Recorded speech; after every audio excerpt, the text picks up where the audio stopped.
Bonjour et bienvenue dans cette vidéo consacrée à la critique du film Le Labyrinthe de Pan. Le Labyrinthe de Pan est sorti en 2006, il est réalisé par l'excellent Guillermo del Toro. D'ailleurs, à ce propos, Guillermo del Toro, vous croyez qu'il est de la famille à Shia LaBeouf? Si, c'est drôle parce que Del Toro, LeBeouf, Toro, Bœuf, Del Toro, Toro, LeBeouf, Bœuf, Del Toro, LeBeouf, Toro, Bœuf, Del Toro, LeBeouf, Toro, Del Toro, Bœuf, Toro, Del Toro, LeBeouf, Bœuf, Toro, Del Toro, LeBeouf, Toro, Del Toro, LeBeouf, Del Toro, Toro, LeBeouf, Del Toro, LeBeouf, Toro, Toro, Del Toro. Charal! On n'a pas fini de vous faire aimer la viande. Pour interpréter les personnages principaux, il y a les acteurs Ivana Brecoro dans le rôle d'Ophélia, Sergi Lopez dans celui du capitaine Vidal, Maribel Verdú dans celui de Mercedes, et pour interpréter le Faun, ce personnage que si jamais c'était pas une créature magique on le prendrait tous pour un gros pédophile, il y a Doug Jones. D'ailleurs, pour la petite anecdote, Doug Jones c'est celui qui joue Ebb dans le film Hellboy, et aussi accessoirement dans Hellboy 2, mais surtout c'est celui qui joue le surfeur dans Les 4 Fantastiques et le surfeur d'argent. C'est un film de merde, me direz-vous, je suis bien d'accord, mais c'est quand même lui qui fait le truc le plus cool de tout le film, à savoir pourrir la gueule de Johnny Storm comme une grosse merde, et ça franchement, c'était vraiment génial à voir. Alors, le labyrinthe de Pan, de quoi ça parle? Le film démarre comme un conte féerique où l'on nous raconte qu'une jeune princesse d'un royaume souterrain désire découvrir le monde extérieur. Celle-ci va ainsi s'enfuir de son royaume. Cependant, quand elle va s'enfuir, son âme va disparaître, s'évaporer, et depuis son jour, son père attend ardemment son retour et a, pour ce faire, ouvert différents portails à travers le monde. Ensuite, on déboule en 1944 en Espagne, où l'on retrouve la jeune héroïne et sa mère dans une voiture qui rentre dans une maison à la campagne pour aller rejoindre le nouveau mari de la mère d'Ophélia, donc son beau-père, le capitaine Vidal, qui est un capitaine de l'armée franquiste, et une personne qui semble assez peu chaleureuse. Oui, déjà parce qu'il tire une gueule de 3 km dès la première fois où on le voit, et aussi parce qu'il écrabouille la main de la petite fille pour lui dire bonjour. Ouais, il semble assez peu convivial quand même. Une fois sur place, Ophélia va notamment faire la rencontre de Mercedes, qui jouera un rôle assez important dans la suite de l'histoire, et surtout du Faun. Le Faun qui va lui révéler que Ophélia est la réincarnation de la princesse qui avait vu son âme disparaître, et que celle-ci peut redevenir la princesse de son royaume si elle se soumet à 3 épreuves. Et Ophélia va vouloir se soumettre à ces 3 épreuves pour pouvoir redevenir une princesse. Enfin, devenir une princesse, parce qu'Ophélia peut et veut devenir une princesse, à la différence de princesse Sophia, qui elle aussi peut devenir une princesse, mais elle ne le veut pas justement, elle voudrait échapper à cette condition. Et pourquoi est-ce que je parle de princesse Sophia là maintenant? J'en ai pas la moindre idée. Mais pour les quelques curieux que ça intéresse, princesse Sophia c'est ça. Je ne peux pas devenir une princesse, je me sens pas à la hauteur.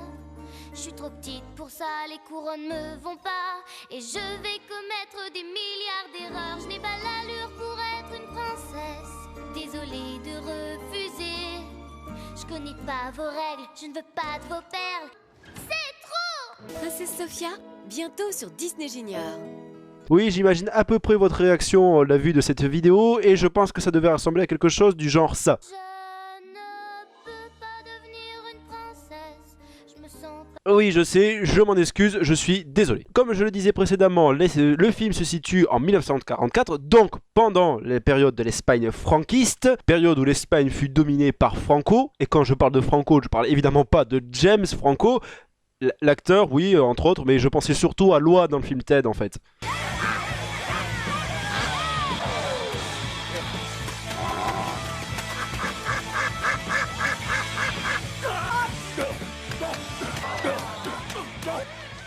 James Franco! Du bist alle vorbei! Erster Arschloch! Ah, que de bons souvenirs. Enfin, trêve de digressions inutiles, non, je parlais évidemment de Francisco Franco, qui est à l'origine du mouvement politique, le franquisme, qui a dominé l'Espagne de 1939 à 1977, selon Wikipédia, et selon toujours Wikipédia. Il faut savoir que la plus grosse vague de répression du régime s'est surtout effectuée pendant les 10 premières années, donc de 1939 à 1949. Le régime s'est par la suite un peu plus libéralisé, cependant des actes horribles ont quand même continué d'être commis. C'est donc une période qui aura fortement marqué l'Espagne, et de nombreux films s'inscrivant dans cette période verront le jour. J'en ai vu assez peu pour ma part, j'ai juste vu un autre film de Guillermo del Toro qui est L'Échine du Diable, notre film du jour, ou Balade attristée de Alex de la Iglesia, film que je vous recommande. Cependant, je vous le déconseille tout de même si jamais vous êtes plutôt déprimé parce que ça risque de vous enfoncer encore plus le moral. Et je vous le déconseille aussi si jamais vous êtes de bonne humeur parce que du coup ça risque de niquer votre journée.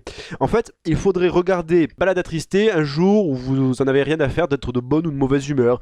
Il faudrait le regarder un jour qui serait ni bon ni mauvais. Juste un jour parfait. Merci Calogero. Il faut savoir aussi que le Labyrinthe de Pan a été en sélection officielle du Festival de Cannes. Oui, carrément. Et qu'il est reparti absolument bredouille. Oui, enfin bon, en même temps, qu'est-ce qu'on a pu lui donner? Une palme d'or?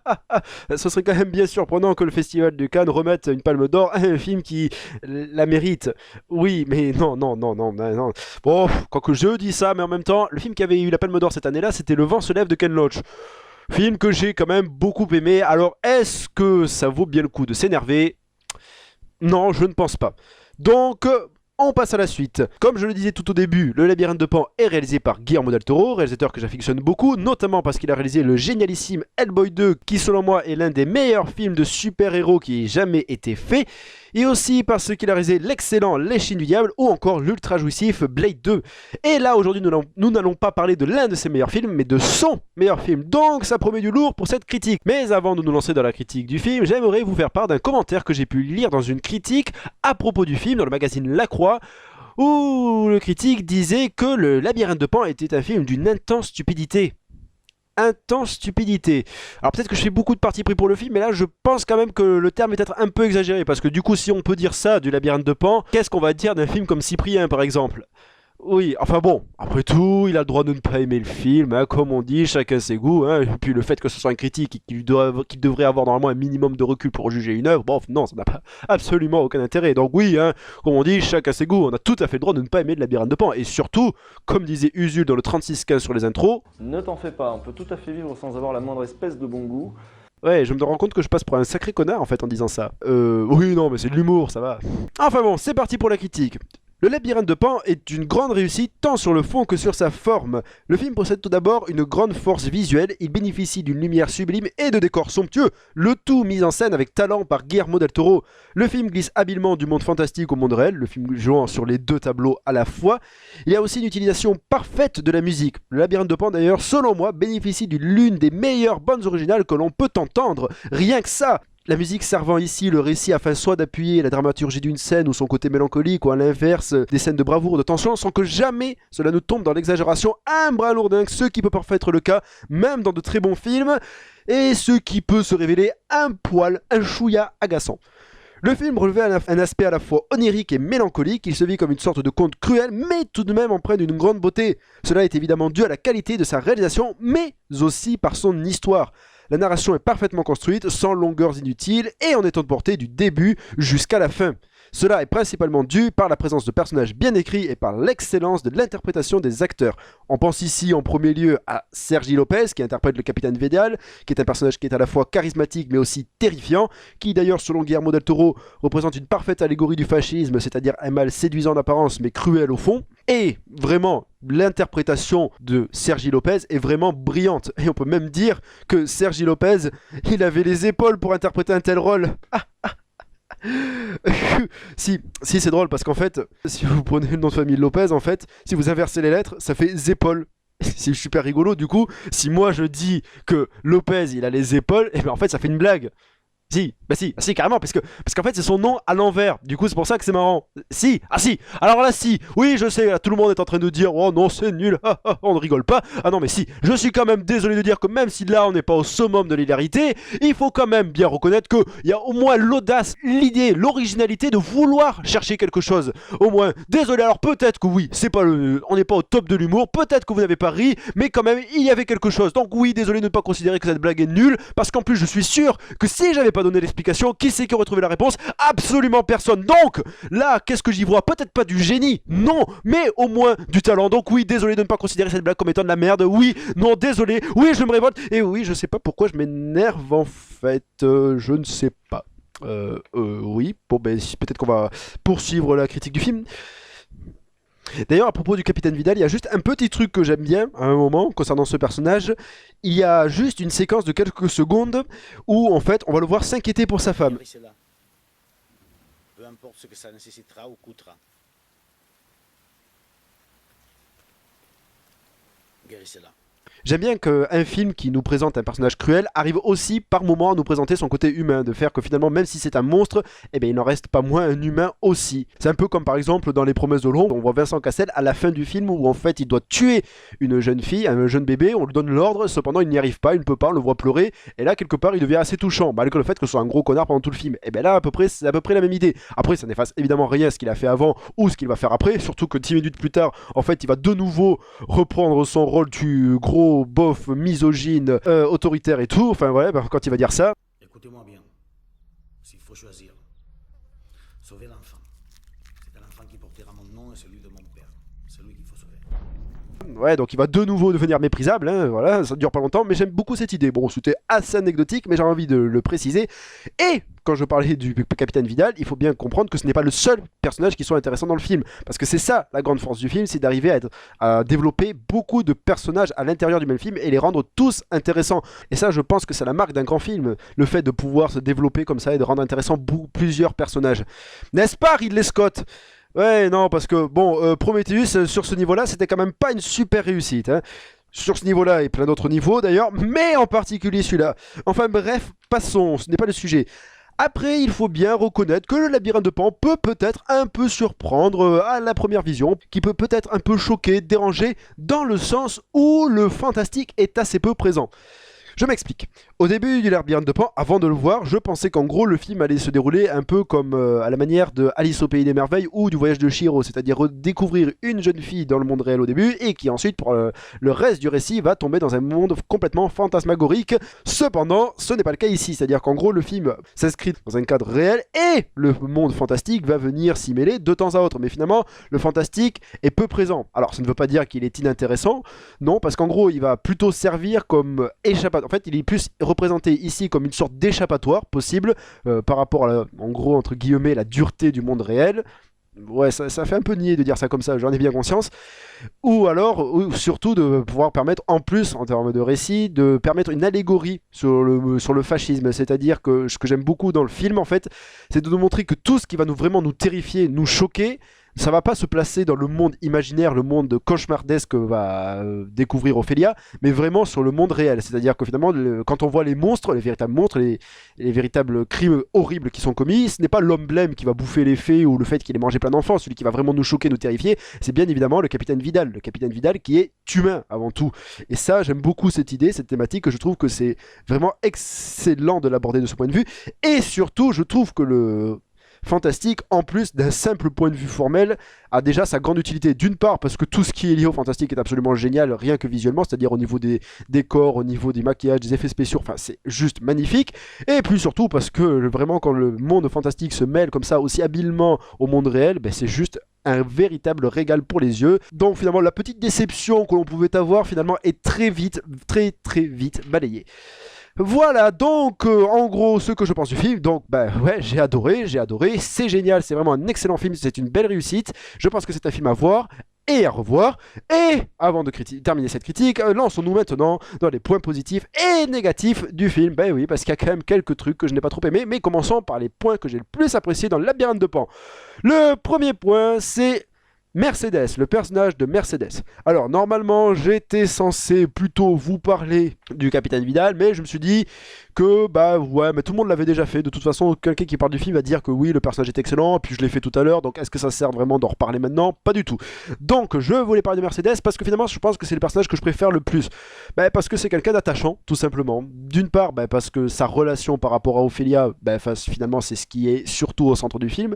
Guillermo del Toro l'a dit lui-même. En fait, cette notion que, en gros, Mercedes, l'idée que Mercedes est quelque part la mère de substitution d'Ophélia, enfin la figure maternelle qu'Ophélia va rechercher, puisque finalement Ophélia et sa mère sont dans une sorte toutes les deux d'incompréhension l'une vis-à-vis de l'autre. Bon, et puis aussi à son rôle dans la résistance, puisqu'en fait en gros c'est un agent infiltré, et en gros c'est un personnage qui doute, c'est un personnage qui est à la fois tendre, et je trouve que franchement c'est vraiment un personnage qui moi personnellement m'émeut, voilà, je le dis. En plus l'interprétation est excellente, et par contre, surtout, parce que bon là je parle du côté un peu tendre, tout ça, c'est qu'en plus elle se révèle quand même comme quelqu'un d'assez fort, voire même de badass. Surtout le moment où en fait elle va poignarder le capitaine Vidal, ouais, là franchement ça en jette. Et puis surtout, regardez ce qu'elle dit à cet instant-là.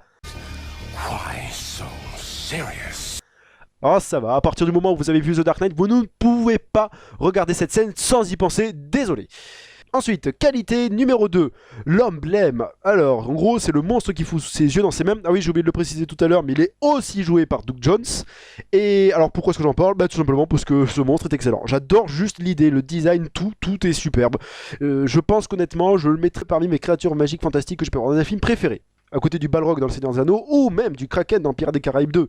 Et quand je parle de Pirates des Caraïbes 2, enfin, je veux dire, je parle juste du Kraken. En fait, j'ai aimé le Kraken, mais après, oui, non, j'ai pas aimé le film, évidemment. Hein.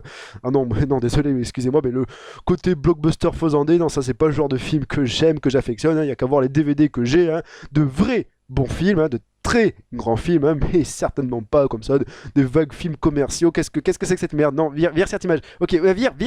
Voilà, change. Ah, c'est mieux. Ah non, c'est pire. Change d'image. Ah!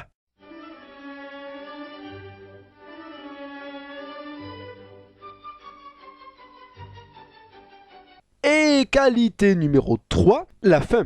Parce que elle est tout simplement magnifique. Alors j'ai pas du tout envie de montrer un extrait ni quoi que ce soit, parce que là je me dis que sorti hors du contexte du film ça va être un peu nul.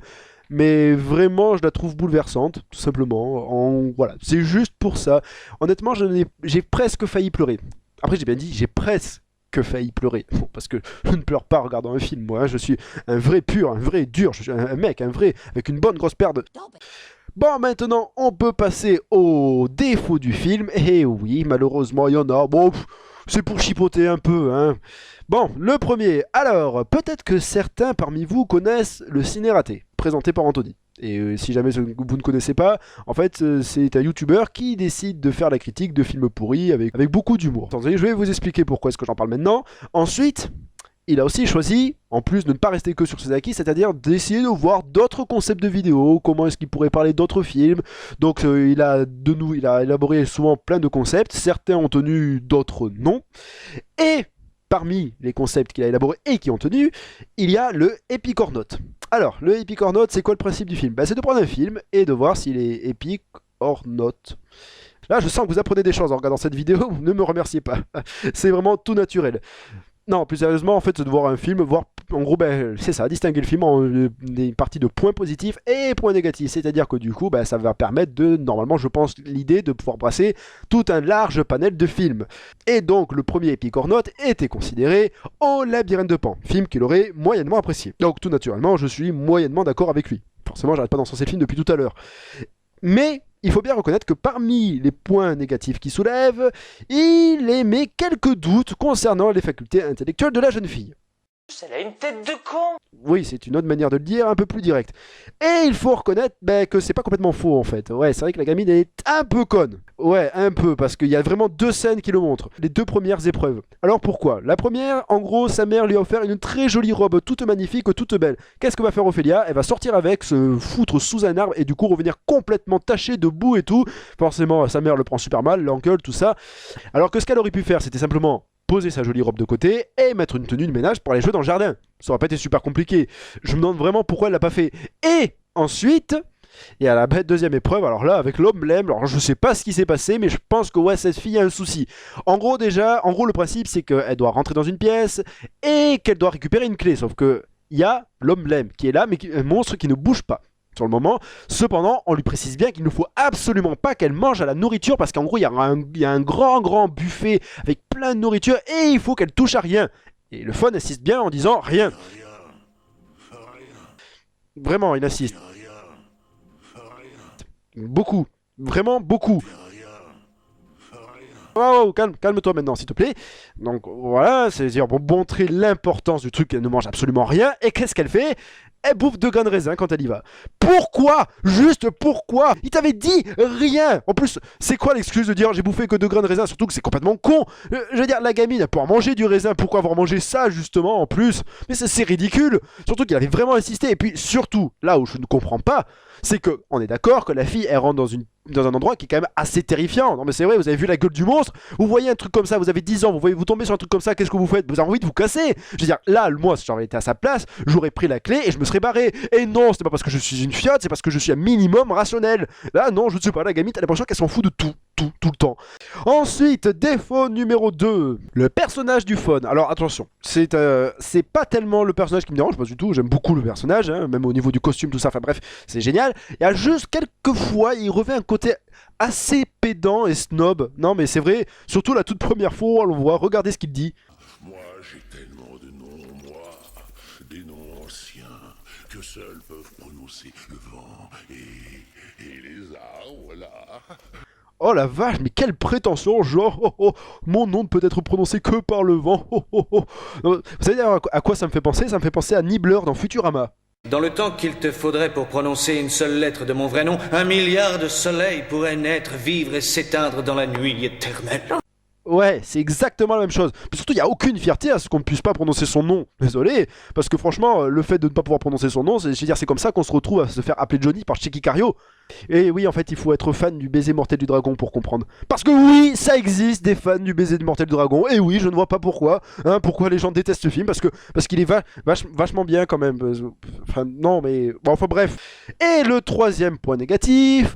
Alors, c'est vrai que je parlais du manque de fantastique tout à l'heure, entre guillemets, notamment, et c'est vrai que ça se ressent un peu au niveau des épreuves. Alors, au début, je m'étais dit, peut-être une épreuve en plus, mais je pense que ça aurait nuit à la narration du film, donc non, ça serait très mal intégré. Par contre, faire en sorte que les épreuves soient un peu plus longues, surtout la deuxième, parce que Obama doit durer combien de temps? 5 minutes? Ouais, c'est assez short, alors qu'avec 10 minutes de plus, ça aurait pu être un peu plus pantalon. Oh, non, voilà, c'est un peu dommage. Pour que ce soit plus immersif, je pense que la séquence aurait dû être plus longue. Parce que, si vous voulez, la scène avec l'homme blême est géniale en soi. Mais bon, elle dure 5 minutes, elle est pas assez prenante. Alors que, punaise, avec T, comme je dis, hein, elle aurait duré 15 minutes. Alors là, ça aurait été génial. Donc, cette vidéo touche à sa fin. Pour ceux qui ont suivi cette vidéo, je vous dis merci beaucoup. J'espère que celle-ci vous aura plu, pas trop ennuyé. Et je vous dis au revoir et rendez-vous pour une prochaine critique.